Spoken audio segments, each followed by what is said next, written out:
नमस्कार, बहुत स्वागत है आप सभी का। बीएस टीवी देख रहे हैं आप, मैं हूं आपके साथ विवेक पांडे और वक्त हो चला है 5 का पंच का, यानी कि दिन भर की 5 बड़ी खबरें लेकर हाजिर हैं एक बार फिर से आपके बीच। तो चलिए, अब आपके स्क्रीन पर आ रही हैं शाम 5 बजे की 5 बड़ी खबरें, जिसकी शुरुआत होगी बजट सत्र के समापन से। आपको बता दें, विधानसभा की कार्यवाही अनिश्चितकाल के लिए स्थगित कर दी गई है। मध्य प्रदेश विधानसभा का यह बजट सत्र आज समापन इसका हो गया। अनिश्चितकाल के लिए कार्यवाही स्थगित कर दी गई। बहुत ही महत्वपूर्ण यह बजट सत्र था। कई इसमें बैठकें हुई और सदन के अंदर और बाहर की जिस प्रकार की सियासी जुगलबंदियां भी देखने को मिली, विपक्ष भी इस बजट सत्र में खासा सक्रिय नजर आया। आरोप प्रत्यारोप की सियासत को अगर छोड़ दें तो इस बार मध्य प्रदेश ने अब तक का अपना सबसे बड़ा बजट पास करके दिखाया। मध्य प्रदेश विधानसभा में कई प्रमुख और बड़े फैसले लिए गए। इस बार के बजट के बारे में अगर बात करें तो जिस प्रकार से मुख्यमंत्री डॉक्टर मोहन यादव ने आने वाले समय में बजट को दोगुना करने का लक्ष्य रखा है, उस दिशा में ये बजट बहुत ही अहम था। तो इस तरह से बजट सत्र का समापन हुआ। कई फैसले सरकार द्वारा लिए गए। विपक्ष ने पूर्ववर्ती कुछ ऐसे फैसलों पर चुटकियां भी ली, तो कुछ सियासी मुद्दे भी छाए रहे। इसके साथ ही साथ आज मोहन कैबिनेट की एक अहम बैठक भी हुई, जिसमें कई बड़े फैसले लिए गए। सीएम डॉक्टर मोहन यादव ने बैठक की अध्यक्षता की। विक्रम महोत्सव पर जोर और इसके साथ ही साथ मध्य प्रदेश में कौन सी प्रमुख नीतियां हैं जिस पर मोहन सरकार काम कर रही है, इसकी पूरी जानकारी आपको देंगे।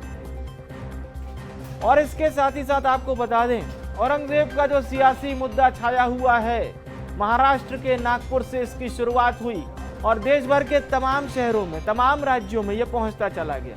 अखिलेश यादव का वो कौन सा बयान है जिस पर बीजेपी विधायक रामेश्वर शर्मा ऐतराज जता रहे हैं, सोनिया गांधी राहुल गांधी को नसीहत दे रहे हैं, ये जानकारी भी आपको पहुंचाएंगे।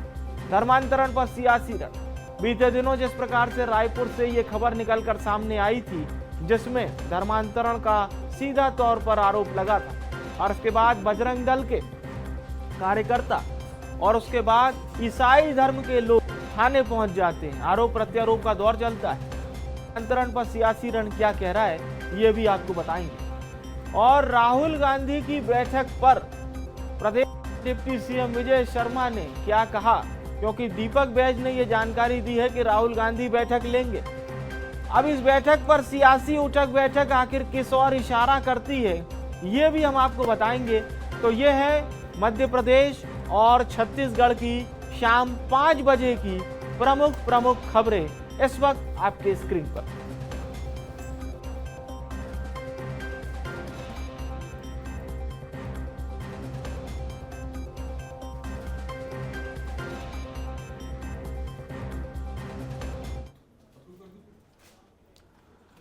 मध्य प्रदेश विधानसभा की कार्यवाही अब अनिश्चितकाल के लिए स्थगित कर दी गई, यानी कि बजट सत्र का समापन हो गया। इस बार मोहन सरकार का बजट की जो राशि थी वो पिछली राशि से ज्यादा थी, और यही वजह है कि सरकार का फुल फोकस है कि विकास कार्यों में किसी भी प्रकार की कोई कमी ना आए।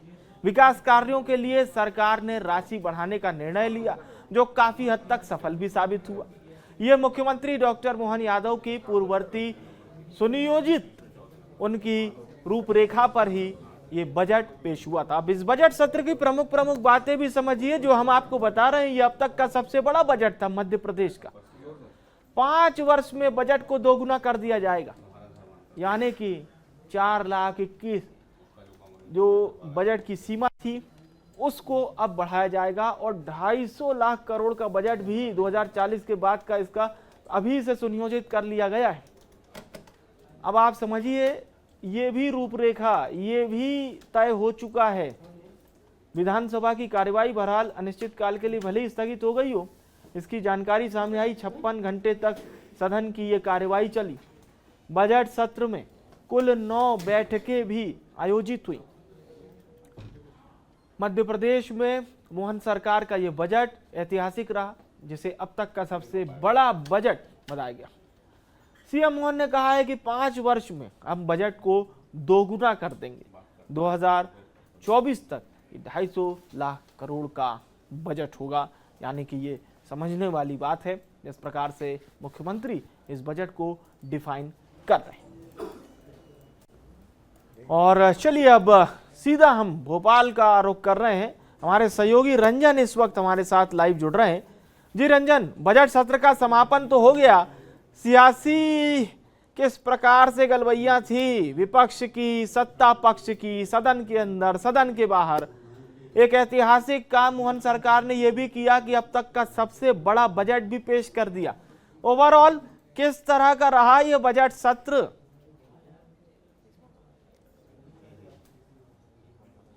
जी, बात करें तो इस बार का जो बजट सत्र था वो काफी, क्योंकि पक्ष और विपक्ष के नेताओं ने जो है सार्थक चर्चाएं जो है वो सदन के अंदर की, उनके जो विधानसभा क्षेत्र में जो समस्याएं हैं और साथ ही साथ बिल्कुल गिनवाने का काम जो है मुख्यमंत्री डॉक्टर विपक्ष की तरफ से भी जो कई सारे मुद्दे उठाए गए थे, खास करके जो विधानसभा के विकास को लेकर के हो, इसके अलावा विकास निधि को लेकर के हो, तमाम सारी चर्चाएं जो है वो सदन के अंदर हुई है। साथ ही साथ अगर हम बात करें तो इस बजट के जरिए लगातार सरकार का यही प्रयास था कि युवाओं पर, किसानों पर खासा फोकस जो है इस बार के बजट में हमें देखने को मिला। और 9 बैठकें कुल जो है इस बजट सत्र के दौरान हमें देखने को मिली। कई सारे विधेयक जो है वो सरकार के द्वारा पास कराए गए हैं, जिसका सीधा फायदा जो है जनता को मिलने वाला है। खास करके मुख्यमंत्री डॉक्टर मोहन यादव ने साफ तौर पर कहा है कि जितने भी विधानसभा क्षेत्र है उनके विकास के लिए जो है अब वो काम करेंगे। और लगातार सरकार ये चाह रही है कि इस बजट को जो है दोगुनी तिगुनी गति से जो है आगे बढ़ाया जाए। और अगले साल भी आप देखेंगे तो इस बजट का जो है प्रावधान बदलेगा और इससे भी बड़ा बजट जो है अगले साल आ सकता है, क्योंकि लगातार सरकार ये प्रयास कर रही है कि जितने भी विधानसभा क्षेत्र है उनके जो विधायक जिन्होंने सदन के अंदर जो मुद्दा उठाया था, चाहे उनके विधानसभा क्षेत्र में विकास कार्यों को लेकर के हो या फिर अन्य समस्याएं हो, उनका भी निराकरण करने का आश्वासन जो है मंत्रियों द्वारा दिया गया। क्योंकि कई सारे ध्यान आकर्षण जो है इस बजट सत्र में लगाए गए थे और तमाम सारे विधायकों ने जो है मंत्रियों से सवाल पूछे थे और सीधे तौर पर कह सकते हैं मंत्रियों के द्वारा आश्वासन भी दिया गया है कि जितने भी ध्यान आकर्षण लगाए गए थे उन पर जल्द जो है वो काम किया जाएगा। इसके अलावा बात करें तो कई सारी योजनाओं के माध्यम से लगातार सरकार जो है इस पैसे को पहुंचाने का काम करेगी। खास करके जो बजट पेश किया गया है, अलग अलग जो विभाग है उनके जो अलग अलग विभाग है उनकी जो योजनाएं चलाई जा रही है उनको द्विगुनी तिगुनी गति से जो है आगे बढ़ाया जाए, इसको लेकर के अब सरकार प्रयास करने जा रही है। खास करके जल संकट ना हो इस बार, क्योंकि बिल्कुल बिल्कुल सही कहा रंजन। आप हमारे साथ बने रहिएगा, एक बार फिर से आपका रुख करेंगे। और चलिए अब खबरों में आगे बढ़ते हैं। आज मोहन कैबिनेट की एक अहम बैठक हुई जिसमें कई महत्वपूर्ण फैसले भी लिए गए। इन फैसलों की आपको विस्तार से जानकारी भी बता देते हैं। कैबिनेट मंत्री कैलाश विजयवर्गीय ने फैसलों की जानकारी दी है। तो ये बड़ी बैठक थी जिसमें कई बड़े और अहम फैसले लिए गए। ये गर्मी प्रारंभ हो गई है, इसलिए सभी माननीय मंत्रीगण अपने अपने प्रभार के जिले में पानी की व्यवस्था को देखें, लोगों को पीने का पानी मिले, पशुओं को पीने का पानी मिले और समाज के अंदर इस प्रकार का वातावरण बने कि पक्षियों के लिए भी लोग पानी की व्यवस्था करें।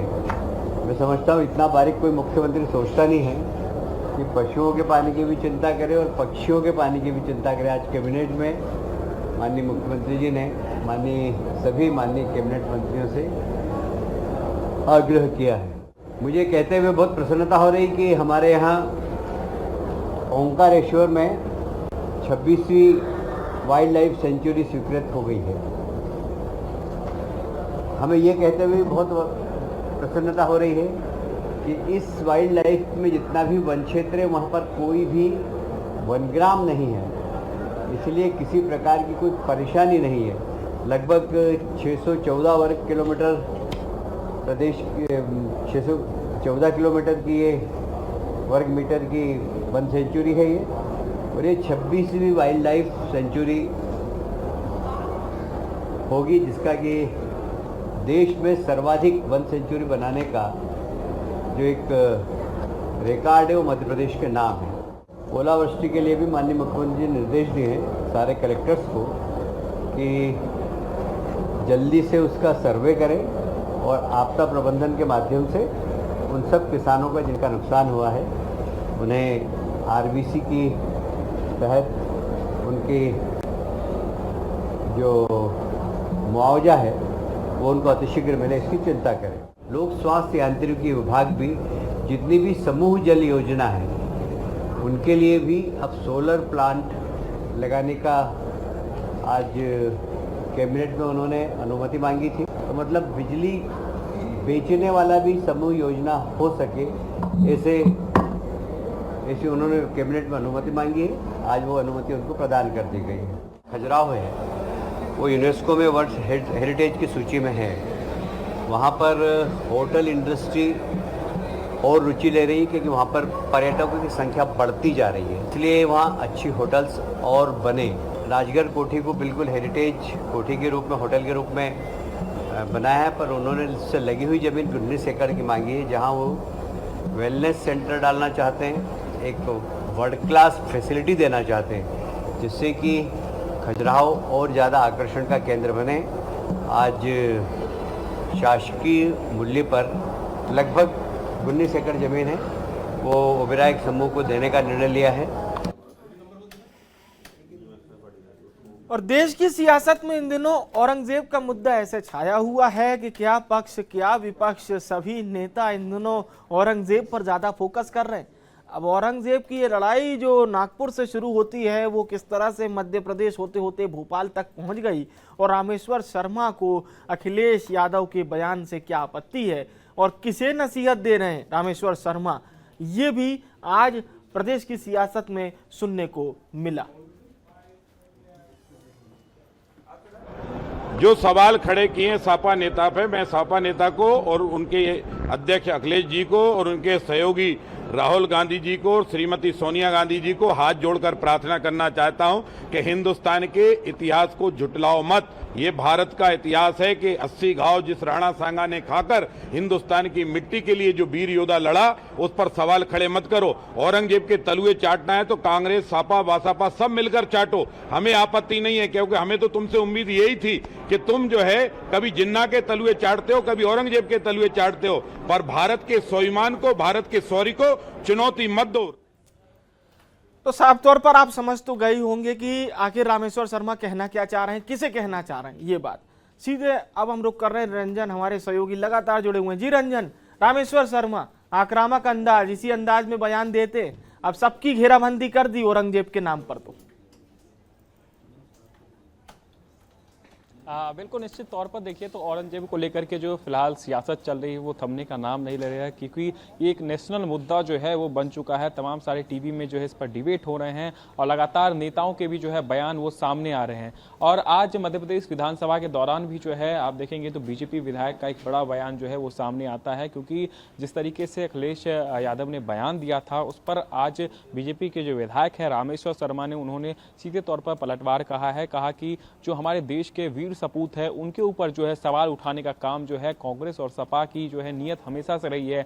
और लगातार बड़े बड़े सदनों पर, चाहे वो संसद हो या अलग अलग मंचों से जो है कांग्रेस लगातार जो है जो वीर सपूत है उन पर सवाल खड़े करती है। ऐसे में उन्होंने साफ तौर पर कहा है कि इस तरीके की जो है गुस्ताखी वो माफ नहीं की जाएगी, क्योंकि लगातार जो हमारे वीर सपूत है उसका सम्मान करने का काम जो है भारतीय जनता पार्टी करती है। लेकिन वही कांग्रेस, सोनिया गांधी, अखिलेश यादव, ये तमाम सारे जो नेता हैं वो लगातार वीर सपूतों पर जो है लगातार सवाल उठाने का काम करते हैं। ये बिल्कुल भी बर्दाश्त नहीं किया जाएगा। खास करके औरंगजेब का जो अभी मुद्दा चल रहा है उस पर लगातार जो है सियासत चल रही है, और आप देखेंगे तो अलग अलग जो बयान सामने आ रहे हैं उससे सियासत जो है कहीं ना कहीं जो है गरमाई हुई है। उसी के कारण जो है आज रामेश्वर शर्मा ने सीधे तौर पर जो अखिलेश यादव का जो बयान दिया गया था उस पर जो है पलटवार करते हुए। चलिए अब रंजन देखना होगा औरंगजेब की सियासत मध्य प्रदेश में और कितनी आगे बढ़ती है।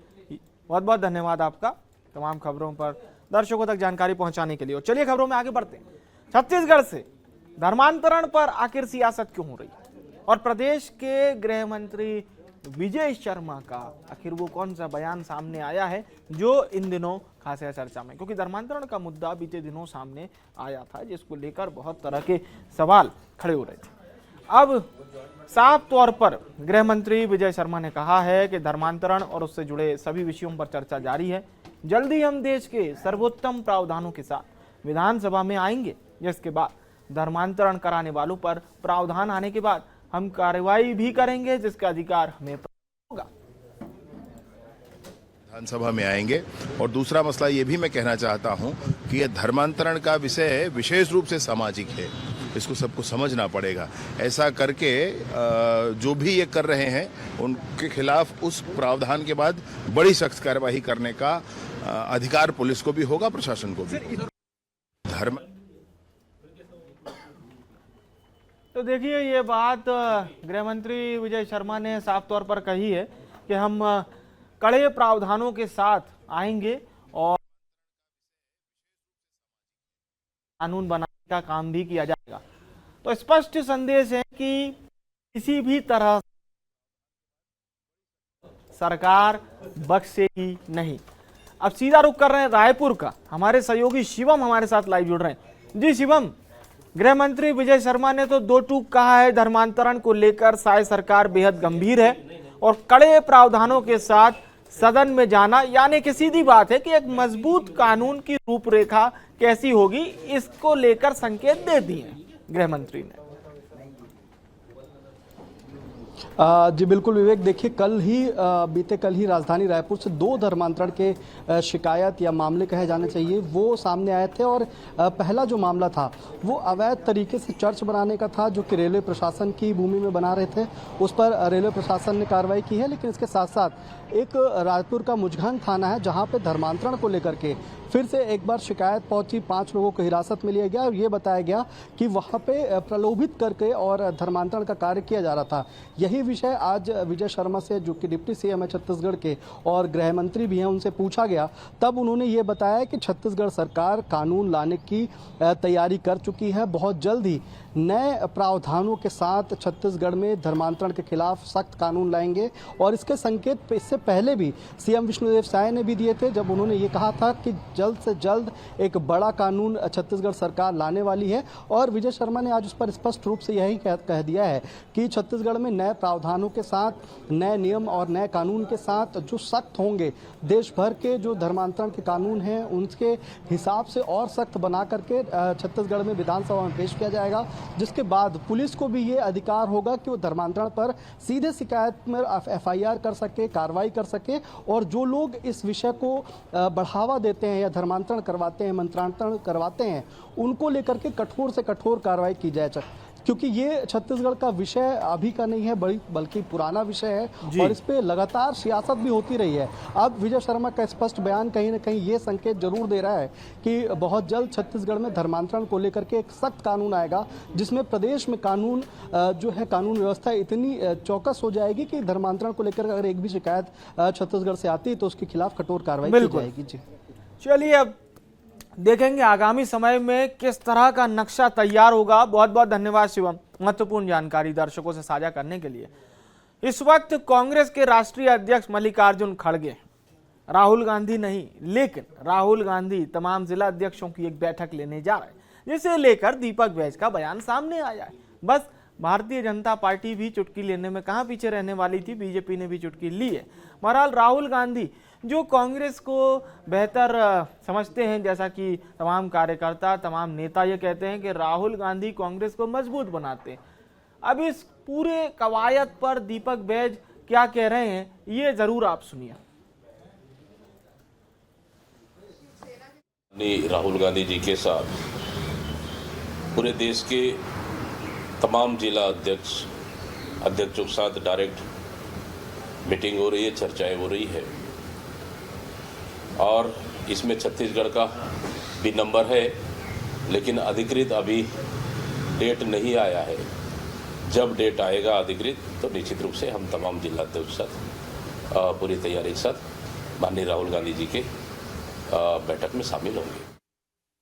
स्वयं ही वो पहले विषयों को समझें, उनके जिलाध्यक्ष ज्यादा समझदार होंगे, मुझे ऐसा लगता है। वो समझ करके उनसे चर्चा करने के बाद उनका स्तर और समाप्त कर देंगे। मजबूती चाहना अलग मसला है, चर्चा करना अलग मसला है। विषय क्या होगा चर्चा का, वो कैसे विषय होंगे। महाभारत में कैसा हुआ है कथा आपने सुनी है, उन्होंने सदन में कहा है कि जयद्रथ का वध कैसे हुआ था, अभिमन्यु कैसे मारे गए। इन सारे विषयों पर तो पहले उनको ध्यान आ जाए, बाद में अपने जिला अध्यक्षों को ज्ञान देंगे भाई। तो विजय शर्मा को आप सुन रहे थे, प्रदेश के डिप्टी सीएम हैं, गृह मंत्री हैं, विद्वान नेता हैं। और हमारी सहयोगी करिश्मा इस वक्त हमारे साथ इस खबर पर लाइव जुड़ रही हैं। जी करिश्मा, क्या कहेंगे? विजय शर्मा तो कह रहे हैं कि राहुल गांधी से ज्यादा ज्ञान का स्तर तो उन जिला अध्यक्षों का होगा जिनकी वो बैठक लेने जा रहे हैं, लेकिन ये चुटकी लेने वाली बात है। सियासत में बहुत ज्यादा तवज्जो नहीं दिया जाता इस तरह के बयानों को, खासतौर से उस पार्टी के लोग तो जो राहुल गांधी को अपना सर्वोपरि मानते हैं। जी बिल्कुल, लगातार जिस तरीके से पूरे देश में देखें तो कांग्रेस पार्टी को जो हार का सामना करना पड़ा है, उसे लेकर के अब एआईसीसी को 17 साल बाद अपने जिला अध्यक्षों की बैठक बुलानी पड़ी।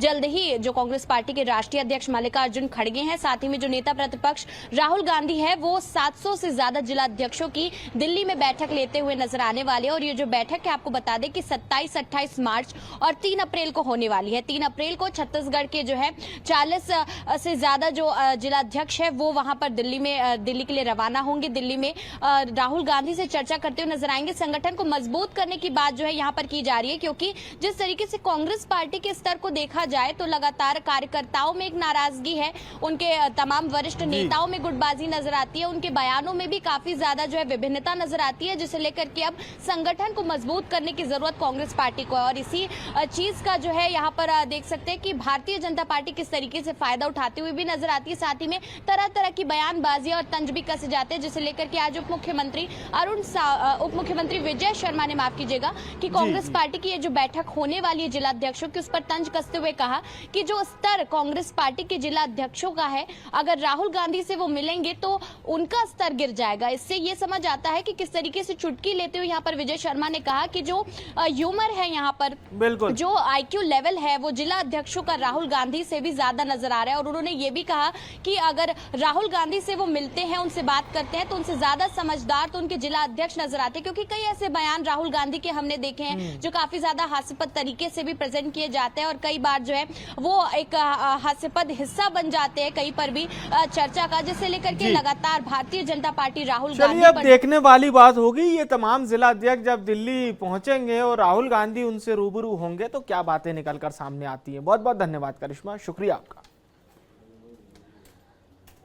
और फिलहाल के लिए 5 का पंच में मेरे साथ इतना ही। देखते रहिए BS TV। नमस्कार।